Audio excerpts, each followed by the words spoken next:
Ja, jetzt haben wir hier den 510 von Bauer. Der sieht ja schon sehr ähnlich aus zu dem Projekt, den wir gerade auf dem Tisch hatten, aber offensichtlich, das ist schon eine andere Nummer. Was macht der denn jetzt so anders, außer dass er schwarz ist?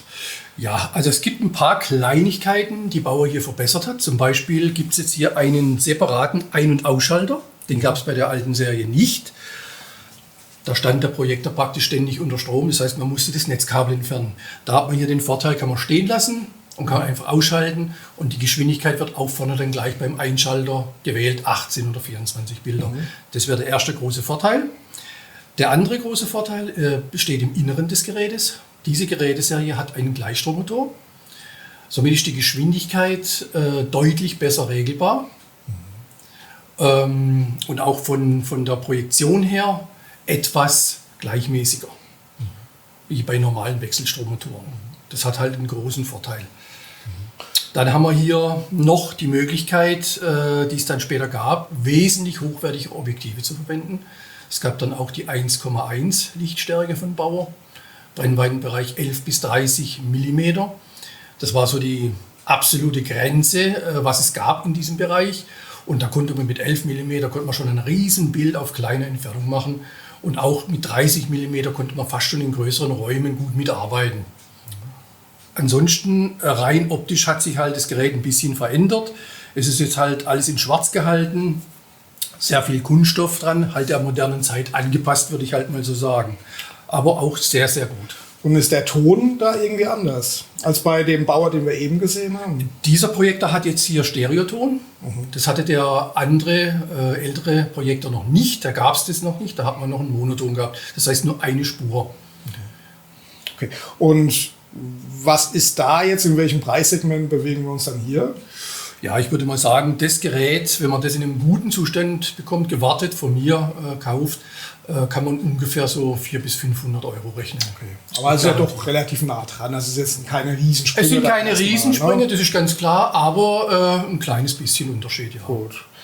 Wäre das dann auch der Bereich, in dem sich der Elmo ST1200 bewegt? Würdest du ihn auch hier einordnen? Genau, das würde ich so sagen. Der ST1200 von Elmo ist im Prinzip auch gebaut worden für diese Preisklasse. Warum man eigentlich sagen muss noch, der ST1200 hat größere Spulenkapazität mit 360 Meter. Die gleiche Lampe.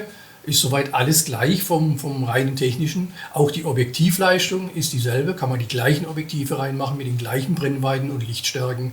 Das ist dann, würde ich sagen, eine reine Geschmacksfrage. Welches Gerät bevorzugt man? Der Bauer hat einen großen Vorteil noch. Generell, die ganze Bauserie ist sehr leise im Betrieb. Also ideal geeignet fürs Wohnzimmer.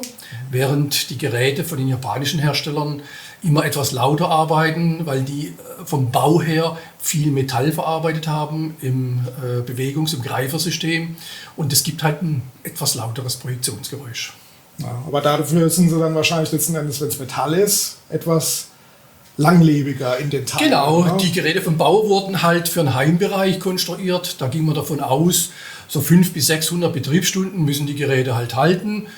Das war eigentlich auch normal. Das hat man nie ausgereizt nachher letztendlich. Die Elmo-Projektoren wurden auf eine Betriebszeit, würde ich mal sagen, zwischen 2.000 und 3.000 Stunden ausgelegt. Da sieht man schon, es ist ein großer Unterschied nachher letztendlich. Ich glaube, die Elmos liefen auch in Porno-Kinos gerne mal. Gerade dieser ST1200, das war bekannt auf der Reeperbahn oder in anderen Kinos, wo er praktisch als Dauerläufer mal ein Gerät brauchte, das praktisch unendlich lang laufen kann, ohne große Störungen. Da war der bekannt und berühmt dafür. Ja. Schön. Also jetzt haben wir hier die gehobene Klasse, aber es gibt ja noch die Königsklasse, oder? Es geht noch besser. Es geht noch mal einen Schritt höher, genau. Und jetzt sind wir mal gespannt, das gucken wir uns jetzt mal an. Wir bauen jetzt um. Jawohl. So, jetzt sind wir wieder da und hier steht ja jetzt tatsächlich ein Monster. Das ist ja ein Wahnsinnsgerät. Was ist das nochmal für einer? Das ist der ganz große Elmo GS1200 Picom. Und was heißt Pico? Picom heißt programmgesteuert mit Computer.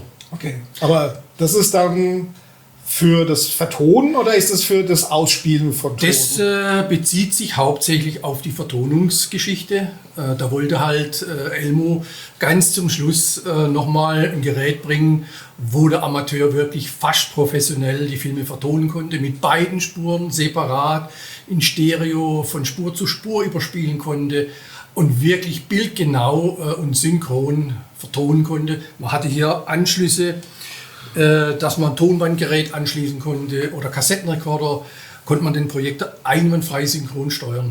Also ich meine, der sieht ja von vorne auch schon wahnsinnig komplexer aus. Ne? Er macht wirklich was her. Also wir haben hier erstmal das überarbeitete LED-Feld gegenüber dem normalen GS 1200. Da haben wir ja noch einen VU-Meter.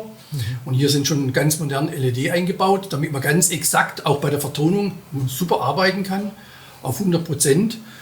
Dann haben wir die Möglichkeit hier die Klappe aufzumachen und dann erscheint hier der moderne Computer mit allen möglichen Raffinessen und Schikanen, was man machen kann von der Programmierung her. Finde ich auch ganz klasse, dass man den wieder schön zumachen kann, wenn man es nicht braucht, und dann ist der wieder versteckt. Okay. Was ist bei dem jetzt anders oder was macht den jetzt außer dieser Vertonungsmöglichkeit noch so besonders? Also was sind da die Spezialitäten, die ihn dann so auch absetzen? Wir haben hier eine Spezialausführung mit 700 Meter Spulen. Das heißt, man sieht dann schon, dass die Spulenarme sehr groß sind. Das heißt, man kann hier einen ganzen Spielfilm mit 2 Stunden in der Regel komplett durchspielen. Hat einen riesen Vorteil, dass man halt da nicht wechseln müssen. Dann kann man richtig Kino machen. Also man muss schon sagen, dass diese Maschine eigentlich, also ich würde mal sagen, das ist schon eine Kinomaschine. Das ist wirklich das Nonplusultra. Und von der Helligkeit her, was macht der für ein Licht? Da ist jetzt eine Speziallampe eingebaut. Die hat 24 Volt, 200 Watt. Da kommt man noch mal ein Stück höher gegenüber der 150 Watt Lampe. Macht natürlich in der Summe doch noch ein bisschen was aus. Aber wir haben hier noch eine ganze Besonderheit. Das gibt es eigentlich nur einmalig bei Elmo. Elmo hat ein Objektiv hergestellt mit einer Lichtstärke von 1,0. Wow. Das ist also wirklich extrem hell. Ja.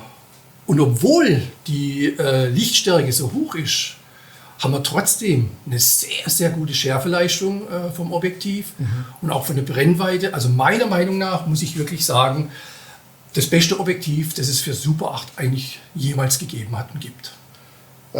Was wiegt der eigentlich?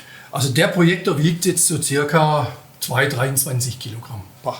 Und was wiegt er in der finanziellen Hinsicht? Also was muss ich so rechnen, wenn ich mir jetzt ein Gerät in der Ausstattung hinstellen möchte? Ja, wenn man natürlich jetzt hier das Highlight haben möchte, dann da liegen wir schon im Preis zwischen 1.500 und 2.000 Euro. In der Ausführung mit den Spulenarmen. Ja, Wahnsinn. Ich habe auch noch einen Projektor dabei. Ja. Den würde ich gerne mal auch fragen, was du davon hältst. Ja, da bin ich aber gespannt. Ja. Wie wäre es damit?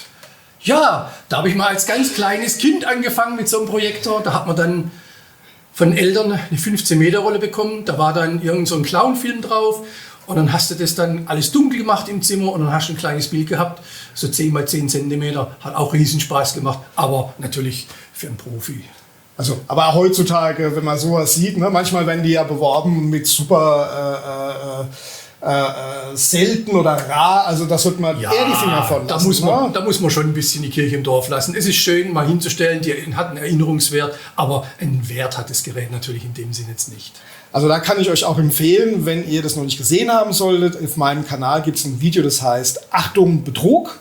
Da geht es auch um noch ein bisschen schmalhansigere Projektoren, das könnt ihr euch in dem Zusammenhang auch mal anschauen. Ja, wie ist das jetzt eigentlich bei so einem Projektor? Also jetzt nicht unbedingt bei dem, aber so generell. Was sind so die Sachen, die bei einem Projektor tendenziell kaputt gehen?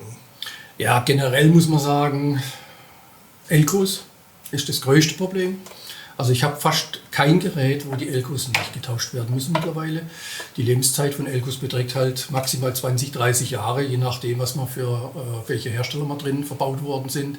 Also ich bin jetzt kein Techniker, was ist ein Elco? Ein Kondensator. Ein Kondensator. Genau.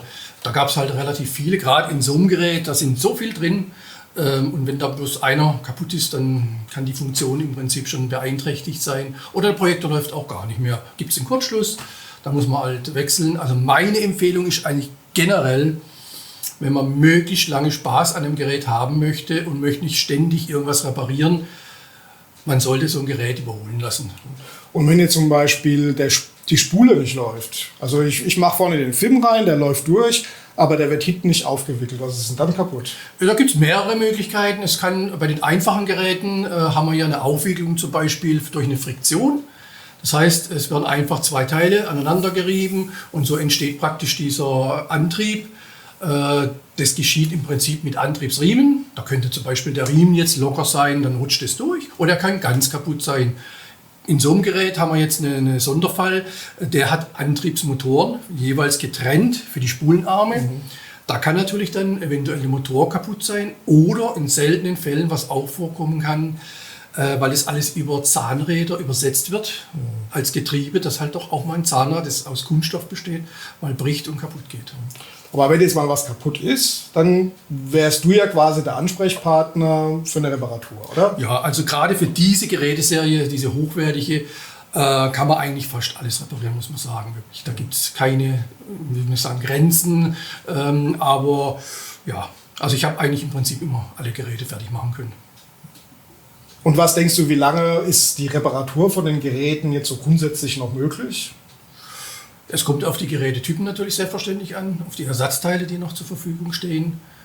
Und ob es einen Sinn macht, auch Geräte in einer geringen oder geringfügigen Preisklasse, dass man die noch fertig macht, weil irgendwann macht es keinen Sinn mehr aus finanzieller Sicht, dass man viel Geld reinsteckt in ein Gerät, wo nachher im Prinzip nicht so gut ist.